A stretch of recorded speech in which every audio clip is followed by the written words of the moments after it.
Comment puis-je faire savoir aux gens qu'ils sont aimés, qu'ils ont de la valeur et qu'ils appartiennent à Dieu?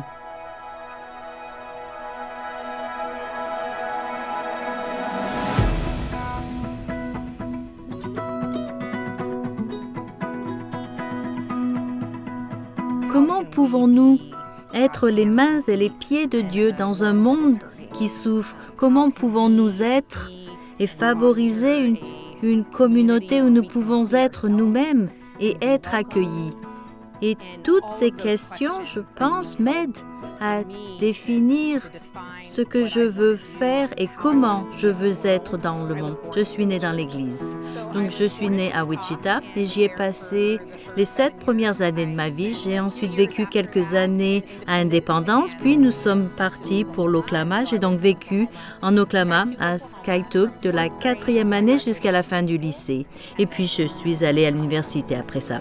Et puis, je vis dans la région de Kansas City. Sans cette communauté stable qui m'a toujours apporté amour, attention et soutien, je ne serais pas qui je suis aujourd'hui. Lorsque Stacy a présenté l'appel à servir en tant qu'apôtre, la première chose qui m'est venue à l'esprit a été « Est-ce que je suis à la hauteur?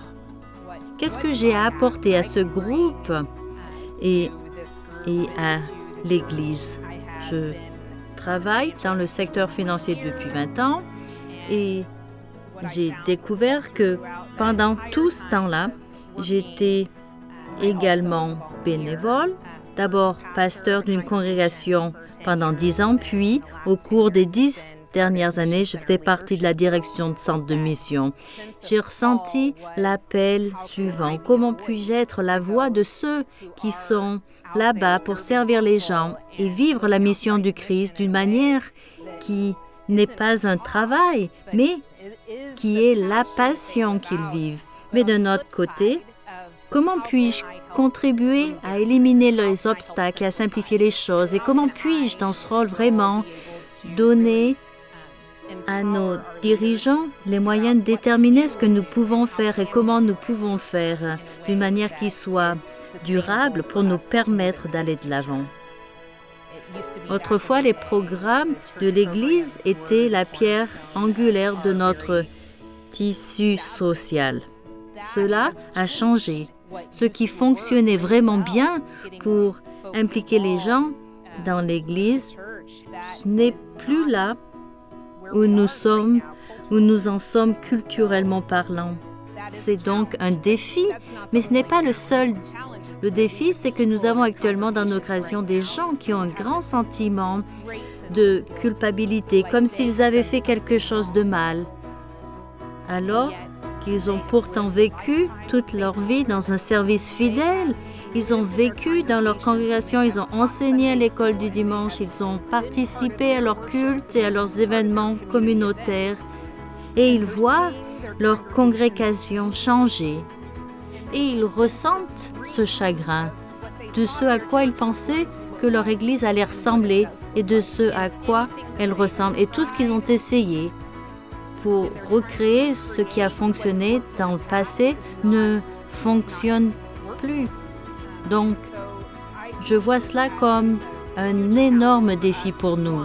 C'est d'abord nous débarrasser de la culpabilité, mais ensuite d'être capable d'aller de l'avant et de trouver une nouvelle façon de vivre la mission du Christ et où nous voyons ces opportunités. Si nous pouvons changer la façon dont nous définissons le succès, alors nous verrons encore des vies changées et des cœurs touchés. Alors, expérimentons, essayons des nouvelles choses. Engageons-nous vraiment dans des conversations pour créer cette communauté où les gens peuvent être authentiques et vrais. Et regardons les choses différemment, définissons le succès non pas par le nombre de personnes présentes le dimanche matin, mais par les vies qui sont touchées et la mission que nous sommes capables de vivre et qui peut contribuer à apporter la paix de Dieu. La communauté du Christ a une voix.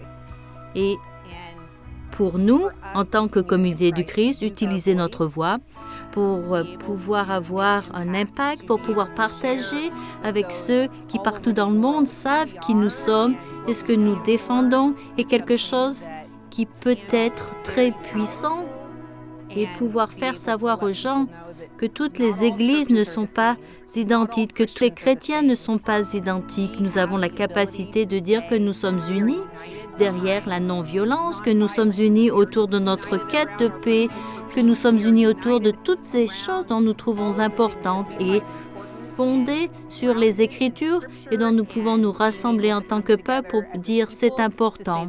Et donc, pour la communauté du Christ, utiliser notre voix est, je pense, une énorme opportunité pour nous.